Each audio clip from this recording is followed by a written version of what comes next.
Assalamualaikum, saya Desril Astiani dari kelas 10 IPS 2. Di sini saya akan menjelaskan salah satu anggota tumbuhan dari Kingdom Plantae, yaitu tumbuhan lumut atau biasa dikenal dengan Bryophyta.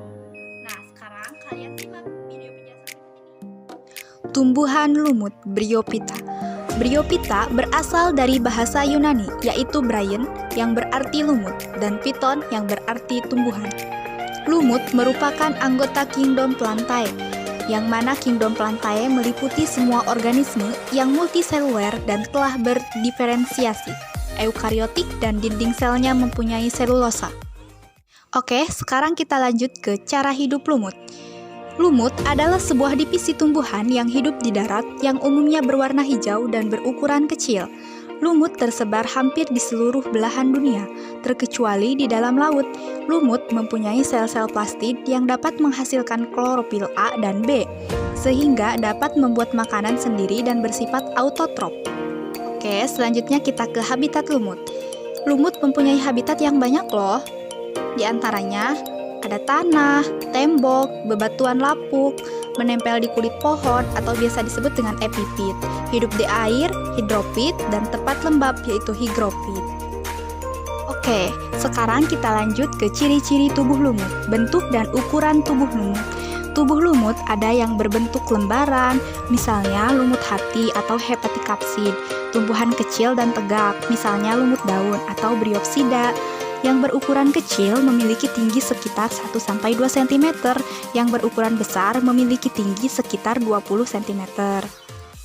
Oke, sekarang kita lanjut ke struktur lumut. Nah, di struktur lumut ini ada beberapa bagian, yaitu ada akar, batang, dan daun. Di mana pada bagian akar tubuh lumut ini adalah akar semu atau biasa disebut dengan rhizoid. Pada batang lumut terdiri dari selapis sel epidermis yang beberapa bagiannya dilengkapi dengan akar semu. Pada bagian daun, lumut memiliki daun yang kecil. Daun lumut tersusun atas lapis sel kloroplas berbentuk jala. Oke, sekarang kita lanjut ke siklus hidup lumut. Nah, di siklus hidup lumut ini ada fase gametofit dan fase sporopit. Nah, pada fase gametofit, pada lumut terdiri dari 3 fase yang dimulai dengan germinasi spora ke percabangan dan membentuk struktur seperti filamen yang disebut protonema.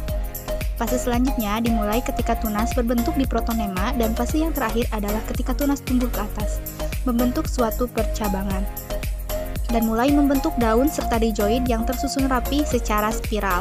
Masing-masing protonema akan menghasilkan populasi gametofit berdaun, identik secara genetik. Nah, sekarang kita lanjut ke fase sporopit. Nah, di fase sporopit ini dimulai sejak terbentuknya sel zigot hasil fertilisasi. Sel zigot kemudian akan berkembang menjadi embrio yang nantinya berdiferensiasi menjadi bagian kaki, seta, dan sporangium. Bagian kaki akan penetrasi atau masuk menuju batang gametofit di mana terdapat transport air melalui sel dan perpindahan nutrisi dari gametofit ke sporopit. Bagian seta akan memanjang secara cepat dan membentuk sporangium di bagian atas setelah daun gametofit. Archegonium akan bertambah besar sejalan dengan bertambahnya ukuran sporopit yang kemudian akan membentuk sebuah struktur disebut kalitra.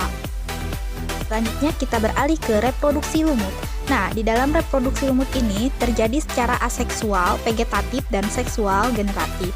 Aseksual dengan pembentukan spora melalui pembelahan meiosis sel induk spora di dalam sporangium. Spora gametofit, pembentukan gen makeup, piala tunas, dan fragmentasi pemutusan sebagian tubuhnya. Nah, di dalam proses seksual melalui fertilisasi atau pembuahan ovum oleh spermatozoid yang menghasilkan zigot. Zigot sporopit umumnya berumur 3-6 bulan. Oke, sekarang kita lanjut ke klasifikasi lumut. Nah, di dalam klasifikasi lumut ini terdapat 3 bagian. Oke, bagian pertama ada hepatikapsida atau lumut hati. Nah, tumbuhan talus dengan tubuh berbentuk lembaran, pipih, dan berlobus. Umumnya tidak berdaun. Ada juga yang berdaun. Tumbuh mendatar dan melekat pada substrat dengan menggunakan rhizoidnya.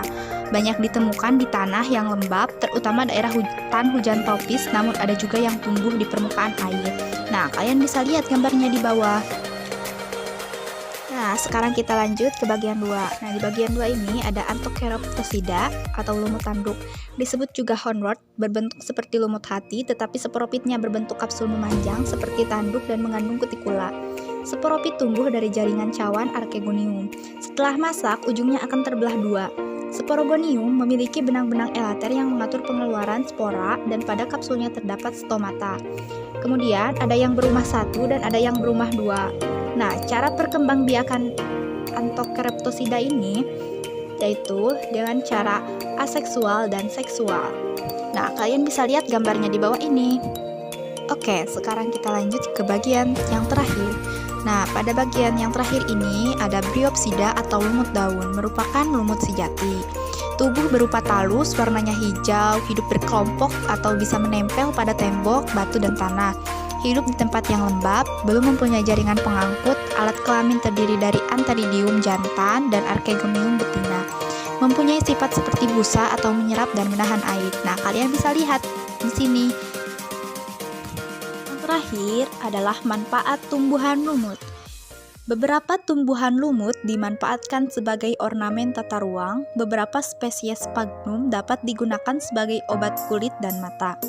Tumbuhan lumut yang tumbuh di lantai hutan hujan membantu menahan erosi, mengurangi bahaya banjir, dan mampu menyerap air pada musim kemarau. Nah, itulah dia penjelasan dari tumbuhan lumut atau Bryophyta. Terima kasih atas perhatiannya. Sampai jumpa kembali. Wassalamualaikum warahmatullahi wabarakatuh.